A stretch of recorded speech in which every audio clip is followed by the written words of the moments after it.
তো এখন একটা জিনিস দেখো, এটা কি পিক স্পেসিং অ্যান্ড হলো পিপিআই ক্যালকুলেশন। হ্যাঁ, এর অ্যাপ্লিকেশন তেমন নাই। সো মানে এত মানে একদম ইলাবোরেটলি পড়ে বসলে এরকম খুব একটা মনে হয় না সুবিধা আছে। তুমি এর থেকে শর্টকাট শিখলে পারলে ভালো, মানে মুভসে সিস্টেম আর কি, শর্টকাট। হ্যাঁ, মানে সুতে সিস্টেম শিখতে পারলে ভালো। তো যাই হোক, আমরা তো এগুলো জানি যে র্যাসেট হুইল 7টা হুইল আছে। হ্যাঁ, 7টা হুইল আছে।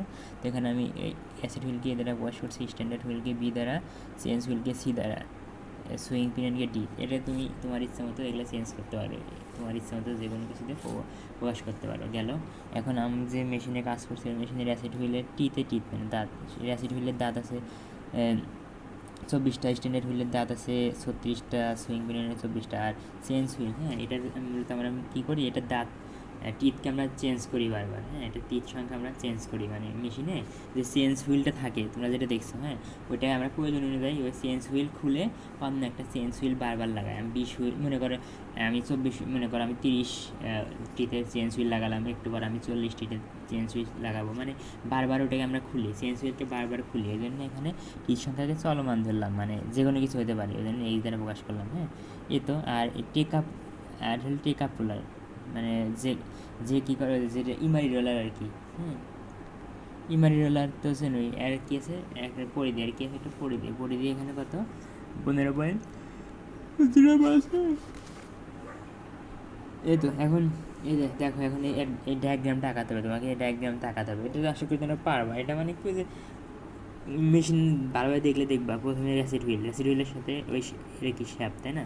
এই দেখ, এই লাইন দ্বারা বুঝালাম হুইল বা চাকা, এই লাইন দ্বারা বুঝাই আমরা গিয়ার বা চাকা বা হুইল, যেটাই বুঝাবো।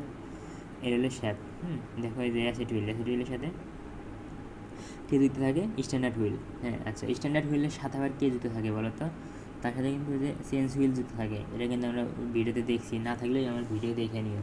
হুইল, তারপরে এর সাথে একই সপ্তাহের সাথে যুক্ত থাকে হলো সুইং পিনিয়ন, আবার সুইং পিনিয়নের সাথে উপরে যুক্ত থাকে বলো স্ট্রিট হুইলের সাথে স্ট্রিট পিনিয়ন। আচ্ছা, এটা হলো আমার টেক আপ রোলার। ও কী করে, কাপড়কে জড়ায়। এটা গেল।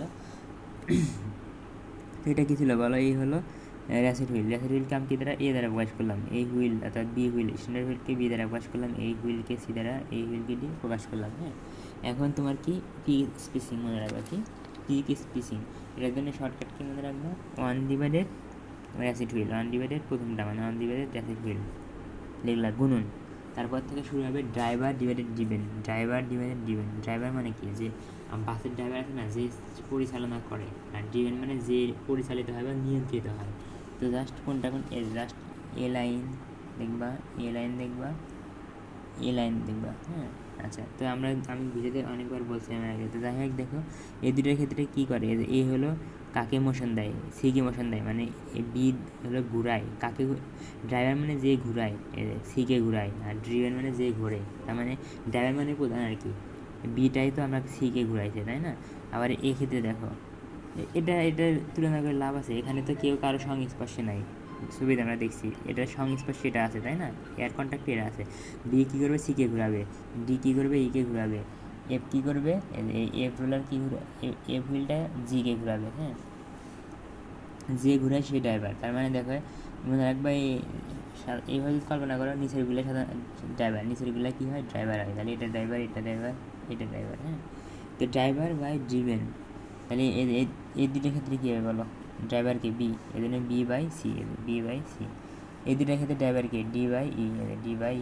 এই দুটার ক্ষেত্রে ড্রাইভার হলো কি, এফ হলো ড্রাইভার, এই গুণন এদের পরিধি, গুণন কি পরিধি, মানে তোমার যে রোলার থাকবে, টেকআপ রোলারে যে থাকবে তার পরিধি। এখন কি টির সংখ্যা বসাবা, এ টির সংখ্যা, সি বি, মানে সবগুলো রোলারে টির সংখ্যা বসাবা। আর এটা আর কি এইচ, অর্থাৎ এর সার্কিউমফারেন্স বা পরিধি বসাবা, সার্কিউম বা পরিধি এখানে বসাবা, যে 15 ইঞ্চি বসালাম। আর এই যে সি মানে কি, দেখো চেঞ্জ হুইল, সি মানে এখানে চেঞ্জ হুইলের এক্স ধরছিলাম। হ্যাঁ, ওই জন্য এক্স লিখছি। আর কেউ জানো একবার, তারপর পিছনে সবগুলো ক্যালকুলেটার তুললে এক্স আসে। হ্যাঁ, এক্সটা কি, চেঞ্জ হুইল ছিল, এক্স ছিল কি আমার চেঞ্জ হুইল। হ্যাঁ, তারপরে ওই জন্য এক্সের বদলে চেঞ্জ হুইল লিখলাম, সেই সময় সুবিধার্থে পিক স্পেসিং। মনে একবার একটা সূত্র মুখস্থ রাখবা, পিক স্পেসিং সমান 1/PPI। তাহলে পিক স্পেসিংয়ের বদলে 1/PPI বসালাম, তারপরে পিপিআই সমান আর গুণ করে এটা লিখতে পারি, সেটা হলো সম্পর্ক। লাস্টে কি, লুম কনস্ট্যান্ট, লুম কনস্ট্যান্ট ক্যালকুলেশন, এটা লুপ কনস্ট্যান্ট ক্যালকুলেশন একদম ইজি, এটা কিছুই না, জাস্ট এই জিনিসটা মনে রাখবো শর্টকাট, কিছুই না। হ্যাঁ, লুপ কনস্ট্যান্ট এটা ডিভাইড মানে এখন এইবার আবার যাওয়া, খেয়াল করে যে একই শ্যাপ দ্বারা যুক্ত, যারা একই শ্যাপ দ্বারা যুক্ত, এরা এরা এরা তিনটা, এটা এটা এটা, শুরু করবে এখান থেকে এ বাই বি, তারপর C by D, E by F, সহজ মানে এই বরাবর এই লাইনগুলো নিবা, জাস্ট এই লাইনগুলো নিবা, A by B, C by D, E by F. হ্যাঁ, দেখো করে লিখছি এটা এ বাই বি। আচ্ছা, লাস্টে কি এখানে যে লুপ কনস্ট্যান্ট বের করার সময় টি সংখ্যা চেঞ্জ হুইল, চেঞ্জ সি মানে কি চেঞ্জ হুইলের টি সংখ্যা ধরতে হয়, ওয়ান ধরতে হয়, যেন ওয়ান বসাইছিস। আর লাস্টে এখান থেকে আসে দরকার নেই, জাস্ট কি লিখবে মুহূর্তে রাখবা, পিপিএম সময় পিপিআই, পিপিআই সময় loop constant into change wheel, আর এখানে পিপিআই সময় ছিল এটা। হ্যাঁ, যাই এটা মনে রাখলে হচ্ছে গদা মিল।